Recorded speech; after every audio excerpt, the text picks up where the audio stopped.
অনেকে পেট্রোল এখন নিয়ে একত্র করছেন, জমা করছেন। আপনি পেট্রোল জমায় জমায় কতদিন জমাবেন?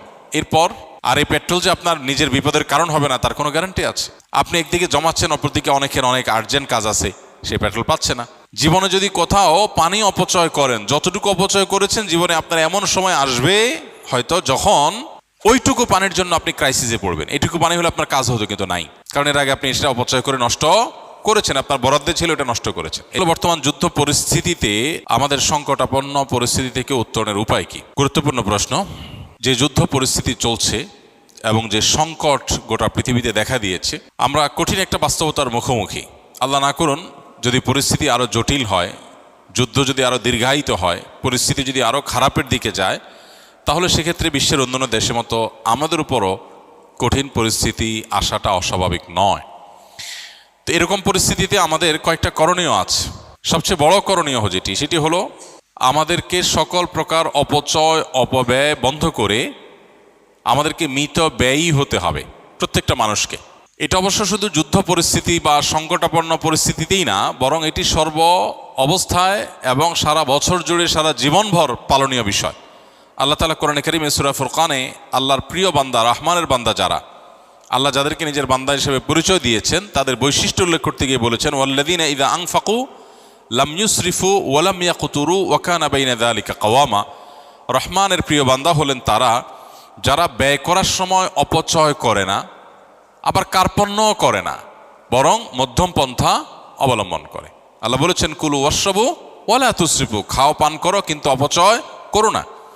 জীবনে যদি কোথাও পানি অপচয় করেন, যতটুকু অপচয় করেছেন জীবনে আপনার এমন সময় আসবে হয়তো যখন ওইটুকু পানির জন্য আপনি ক্রাইসিসে পড়বেন। এইটুকু পানি হলে আপনার কাজ হতো, কিন্তু নাই, কারণ এর আগে আপনি সেটা অপচয় করে নষ্ট করেছেন, আপনার বরাদ্দে ছিল, এটা নষ্ট করেছেন। এই জন্য আমাদের সারা বছরের জন্য এই প্রতিজ্ঞা করা দরকার যে আমরা অপচয় অপব্যয় করব না। যদিও কঠিন পরিস্থিতিতে টিকে থাকার জন্য মিতব্যয়ী আমরা অনেকেই হই, যখন দেখি আর কোনো উপায় নাই এবার আমরা খুব হিসাবি হয়ে যাই। যদিও হিসাবি হওয়াটা আমাদের সারা বছর হওয়া উচিত। বিদ্যুতের ব্যবহার, আমার টাকা আছে, বিদ্যুৎ বিল দিচ্ছি, কোনো ব্যাপার না, ফ্যান একটা জায়গায় দুটো চললো, লাইট দুটো জায়গায় চারটা চললো, এটা আজকাল ঘরে ঘরে আমরা করছি। আর এই আধুনিক, তথাকথিত আধুনিক এবং এই আপনার বর্তমান পৃথিবীতে আমাদের ঘর বাড়িতে যে পরিমাণ পানি আমরা অপচয় করি কল্পনাও করা যায় না। অজু করতে যে পরিমাণ পানি টেপে আমরা ব্যবহার করি, এটা যদি ধরে রাখা হয় একটা বালতিতে, দেখা যাবে প্রায় 1 বালতি পানি চলে যাচ্ছে একজন মানুষ অজু করতে। অথচ নবী সাল্লাল্লাহু আলাইহি ওয়াসাল্লামের অজুতে 1 মুদ পরিমাণ পানি লাগতো। একটা বড় গ্লাস হবে, একটা বড় গ্লাসের পরিমাণ 1 গ্লাস পানি দিয়ে তার অজু কমপ্লিট হয়ে যেত। তিনি গোসল করতে পেতেন এরকম আরেকটু বেশি পানি দিয়ে, খুব বেশি পানি তার দরকার হতো না গোসলের জন্য। এমনকি তিনি এও বলেছেন যে কেউ যদি সমুদ্রে থাকে, নদীতে থাকে, সেখানেও যদি তার অজু করার দরকার হয়, যে এখানে তো পানির অভাব নাই, সেখানেও যেন সে প্রয়োজন ছাড়া অতিরিক্ত পানি ব্যবহার না করে, কারণ আল্লাহর কাছে এর জন্য জবাবদিহিতা আছে। এখন বস্তুবাদ, ভোগবাদ, পুঁজিবাদ আমাদেরকে শিখিয়েছে যে আমার সম্পদ, আমার মালিকানা, আমি যা খুশি তা করব। এর ফলশ্রুতিতে যে ক্রাইসিস তৈরি হচ্ছে, আপনি দেখেন পৃথিবীর একদিকে মানুষ খেয়ে নষ্ট করে, অপচয় করে খানা নষ্ট করছে, আবার অপরদিকে বহু মানুষ না খেয়ে আছে, প্রপার ডিস্ট্রিবিউশন নেই, এবং এই যে দায়িত্ববোধ এই জায়গাতে বড় ধরনের অভাব আছে, এবং চিন্তানৈতিক একটা আদর্শিক একটা ত্রুটি আমরা গোটা বিশ্বব্যাপী দেখতে পাচ্ছি। এই পরিস্থিতিতে, বিশেষ করে সংকটাপন্ন পরিস্থিতিতে আমাদের মিত ব্যয়ী হওয়ার কোনো বিকল্প নাই। জ্বালানি বলুন, বিদ্যুৎ বলুন, ব্যবহার্য জিনিসপত্র বলুন, খাদ্যদ্রব্য বলুন, সব ক্ষেত্রে এই জিনিসটা আমাদের করতে হবে। নাম্বার 2, খাদ্য এবং নিত্য পণ্য, অতি প্রয়োজনীয় জিনিসপত্র যেগুলো আমাদের প্রতিদিনের দরকার হয়, এগুলো গুদামজাত করার যে একটা কালচার আমাদের দেশে একটু সংকটাপন্ন পরিস্থিতি হলেই শুরু হয়, এই জায়গা থেকে আমাদেরকে দূরে থাকতে হবে, বিরত থাকতে হবে।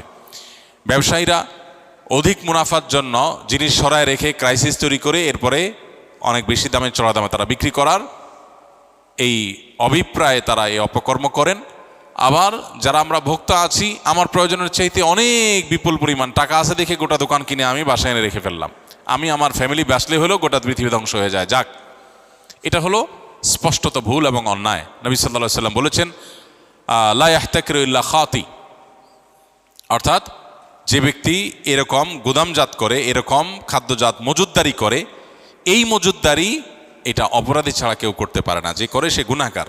এজন্য এরকম মজুদদারি থেকে আমাদেরকে বিরত থাকতে হবে এবং আল্লাহর উপরে ভরসা করা শিখতে হবে। আল্লাহর উপরে ভরসা করা শিখতে হবে। তাহলে ইনশাআল্লাহ সংকটাপন্ন পরিস্থিতিতে আল্লাহ তাআলার রহমত বা অনুগ্রহ পাবো। আপনার জিনিস আপনাকে বাঁচাবে না। কয়দিন বাঁচবেন? অনেকে পেট্রোল এখন নিয়ে একত্র করছেন, জমা করছেন। আপনি পেট্রোল জমায় জমায় কতদিন জমাবেন? এরপর আর এই পেট্রোল যে আপনার নিজের বিপদের কারণ হবে না তার কোনো গ্যারান্টি আছে? আপনি একদিকে জমাচ্ছেন, অপরদিকে অনেকের অনেক আর্জেন্ট কাজ আছে, সে পেট্রোল পাচ্ছে না। তো এগুলো হলো আল্লাহর প্রতি আমাদের যে ভরসার জায়গাটা, সেটা দুর্বল হয়ে যাওয়ার দলিল এবং মুমিন হিসাবে আমাদের যে করণীয় সেটা আমরা ভুলে যাওয়ার প্রমাণ। অতএব একজন ইমানদার তার আচরণ এটা হতে পারে না। তৃতীয়ত, ভয় বা আতঙ্কগ্রস্ত না হয়ে আমাদের উচিত আল্লাহর উপর ভরসা করা। সকল অবস্থাতেই আল্লাহর উপর ভরসা থাকতে হবে। রিজিকের মালিক আল্লাহ রাব্বুল আলামিন। অতএব পূর্ণ আস্থা থাকতে হবে। মা মিন দাব্বাতিন ফিল আরদি ইল্লা আলাল্লাহি রিজকুহা। এই পৃথিবীতে এমন কোনো প্রাণী নাই যে প্রাণীর রিজিকের দায়িত্ব আল্লাহর উপর নাই। আল্লাহ যতটুকু বরাদ্দ রেখেছেন ততটুকু আসবেই। আর যে ভোগান্তি আল্লাহ লিখে রেখেছেন সে ভোগান্তি আমি মজুদদারি করেও ঠেকাতে পারবো না। অতএব আতঙ্কিত নয়, বরং হতে হবে আল্লাহর উপরে ভরসা করার মানসিকতা। আল্লাহ বলেছেন ওমাইয়া তাওয়াক্কাল আল্লাহ ফাহুয়া হাসবু। যে ব্যক্তি আল্লাহর উপর ভরসা করে আল্লাহ তার জন্য কি হয়ে যান? যথেষ্ট হয়ে যান। ইমানদারের জন্য আল্লাহর উপর ভরসা এটা অনেক বড় একটা পাওয়ারফুল জিনিস, যে আল্লাহর উপর ভরসা করবে। অতএব আতঙ্কিত হওয়া যাবে না। আমাদের এই যে মজুদদারি, যত রকমের অসৎ উপায়, এগুলো মূলত আতঙ্কিত হওয়া থেকেই হয়। আতঙ্ক না হয়ে আল্লাহর উপর ভরসা করতে হবে।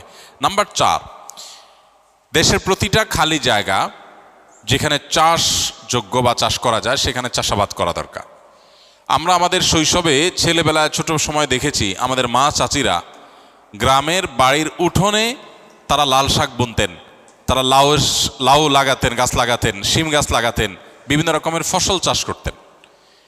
আমি খুব সচেতনভাবে লক্ষ্য করেছি যে এখন সেই গ্রামে সেই বাড়িতেই যাই, সেই মা চাচিরাই আছেন, কিন্তু এখন আর কোনো ঘর বাড়ির সামনে উঠানে খালি জায়গাগুলোতে সেরকম গাছ লাগাতে দেখা যায় না। কারণ এখন সবার কাছে কম বেশি টাকা আছে, ছেলে দেশে বিদেশে থাকে, উপার্জন করে, কেন এগুলো করবে? অনেক ছেলে বাবা মাকে উল্টা নিরুৎসাহিত করে যে কোনো কাজ করবা না, তুমি বসে বসে খাও, আমি এত টাকা করতেছি, কাজ কামাই করছি কেন, তাহলে তুমি কেন কষ্ট করবে? তো এটা হলো আমাদের অনেক বড় একটা ভুল।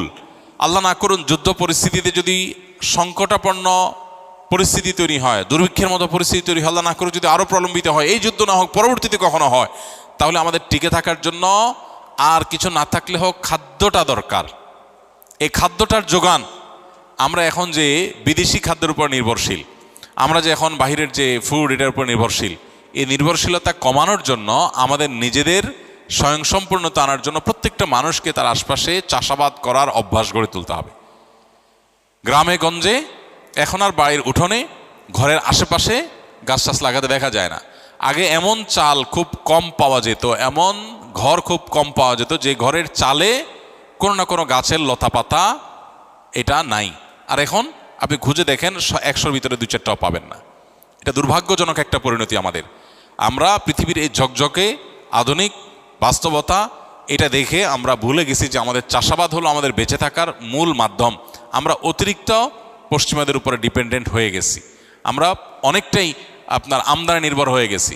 আমদানি নির্ভর, গম বন্ধ হয়ে গেলে আমাদের বেকারি বন্ধ হয়ে যাবে, আমাদের রুটি বন্ধ হয়ে যাবে, আমাদের খাবার বন্ধ হয়ে যাবে, শেষ। অতএব এই জায়গা থেকে প্রত্যেকটা মানুষ যদি আমরা সচেতন হই, শুধু এই পরিস্থিতি না, সব সময় চাষাবাদ করা একটা ইবাদত, একটা নেক আমল। চাষাবাদ করা একটা নেক আমল। আপনি সওয়াবের নিয়তে চাষাবাদ করবেন, সওয়াবের নিয়তে চাষাবাদ করবেন। এর আগে আমি বারবার বলেছি, আমরা চাষাবাদ করার চেষ্টা করি, ঢাকায় থেকেও চেষ্টা করি, আলহামদুলিল্লাহ, খেতে করার চেষ্টা করি, শুধু ছাদে না। হ্যাঁ, সবার হয়তো জায়গা নাই, আমার নিজের জায়গাও নেই, আমি আরেকজনের জায়গাতে করতেছি, আমি নিজের জায়গা করছি তা না। তো আপনি আরেকজনের জায়গায় বলে যদি করেন, খুঁজেন, মানসিকতা যদি থাকে, কোনো একটা রাস্তা বের হবে ইনশাআল্লাহ বিদিনিল্লাহ। আর বিশেষ করে গ্রামে গঞ্জে তো আমরা চাইলেই অনেকে করতে পারি। তাহলে এটা চতুর্থ করণীয়। 5 নম্বর হলো তওবা করা, ইস্তেগফার করা, আল্লাহ তাআলার কাছে পরিপূর্ণভাবে। আল্লাহ যেন আমাদেরকে এই কঠিন পরিস্থিতিতে রক্ষা করেন। আল্লাহ তাআলা সূরা নূহের মধ্যে বলেছেন, ফাকুলতু আস্তাগফিরু রাব্বাকুম ইন্নাহু কানা গাফফারা ইউরসিলিস সামাআ আলাইকুম মিদরারা ওয়া ইউমদিদুকুম বিআমওয়ালিন ওয়া বানিন ওয়া ইয়াজআল লাকুম জান্নাতিন ওয়া ইয়াজআল লাকুম আনহারা।